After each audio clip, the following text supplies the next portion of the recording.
Hello കൂട്ടുകാരെ, എല്ലാവർക്കും എൻ്റെ ഒരു പുതിയ വീഡിയോയിലേക്ക് സ്വാഗതം. ഞാനിന്ന് പപ്പായ അല്ലെങ്കിൽ കൊപ്പക്കായ അതും പിന്നെ ഉണക്കപ്പയറും കൂടിയിട്ട് കറി വയ്ക്കാൻ പോവുകയാണ് കേട്ടോ. പയർ വെള്ളത്തിലിട്ട് കുതിർത്തി വെച്ചേക്കുന്നതാണ് കേട്ടോ. അപ്പോൾ ആദ്യം പയർ തന്നെ ഒന്ന് നമുക്ക് കുക്കറിലിട്ട് വേവിച്ചെടുക്കണം കേട്ടോ. അതിന് കുക്കറിലിട്ടിട്ട് ആവശ്യത്തിന് വെള്ളം ഒഴിച്ചിട്ട് നമുക്കൊന്ന് വേവിച്ചെടുക്കാം. ഒരു 4-5 വിസിൽ വേണം കേട്ടോ.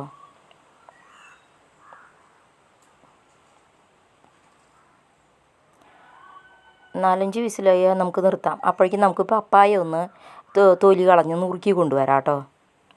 അപ്പോൾ ഇതാ പപ്പായ തൊലിയൊക്കെ കളഞ്ഞ് കഷ്ണങ്ങളാക്കി ചെറുതാക്കി അരിഞ്ഞ് കഴുകി വെച്ചേക്കുന്നതാണ് കേട്ടോ അത്.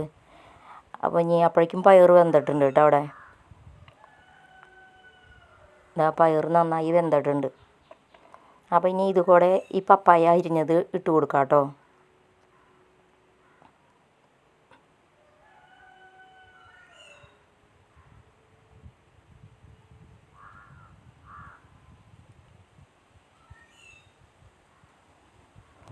ഇനി ഞാൻ ആവശ്യത്തിന് മുളക് പൊടിയും മഞ്ഞൾപ്പൊടിയൊക്കെ ഇട്ട് കൊടുക്കുക കേട്ടോ.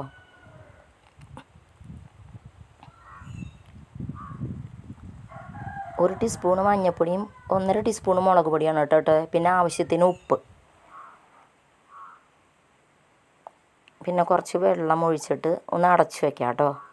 അത് രണ്ടും നന്നായി ഇത് ഒരു 3 വിസിൽ അടുപ്പിച്ചപ്പോഴേക്കും കൊപ്പക്കായും വെന്തു കേട്ടോ. ഞങ്ങൾ തൃശ്ശൂരൊക്കെ കൊപ്പക്കായ എന്നാണ് കേട്ടോ കൂടുതൽ പറയുക, പപ്പായ എന്നും പറയും. അപ്പോൾ അതൊക്കെ വെന്തു. ഇനി അപ്പോൾ അതിലേക്ക് ഉള്ളി മൂപ്പിക്കണം കേട്ടോ. അതിനാവശ്യമായി ഉള്ളി ഇതേ വെളിച്ചെണ്ണ ഒഴിച്ച് മൂപ്പിക്കുന്നുണ്ട് കേട്ടോ. ഒന്ന് മൂത്ത് വന്നപ്പോൾ 2 തണ്ട് കറിവേപ്പില ഇട്ട് കൊടുത്തിട്ടുണ്ട്. കറി നന്നായി തിളച്ചു കൂട്ടാ. പിന്നെ അതിലേക്ക് ഉള്ളി മൂപ്പിച്ചത് ഒഴിക്കുക. ഇത്രയേ ഉള്ളൂ കേട്ടോ. പെട്ടെന്ന് തയ്യാറാക്കാൻ പറ്റണ ഒരു കറിയാണ് കേട്ടോ. അത് നമ്മുടെ പറമ്പിലൊക്കെ പപ്പായ ഉണ്ടെന്നുണ്ടെങ്കിൽ ദിവസവും ഇതൊക്കെ കറി വെച്ച് കൂട്ടണത് നല്ലതാണ് കേട്ടോ. അപ്പോൾ നിങ്ങൾക്ക് എല്ലാവർക്കും എൻ്റെ ഈ വീഡിയോ ഇഷ്ടപ്പെട്ടെങ്കിൽ ലൈക്ക് ചെയ്യാനും ഷെയർ ചെയ്യാനും സബ്സ്ക്രൈബ് ചെയ്യാനും മറക്കല്ലേ. അടുത്ത നല്ലൊരു വീഡിയോ ആയിട്ട് ഞാൻ പിന്നെ വരാം കേട്ടോ.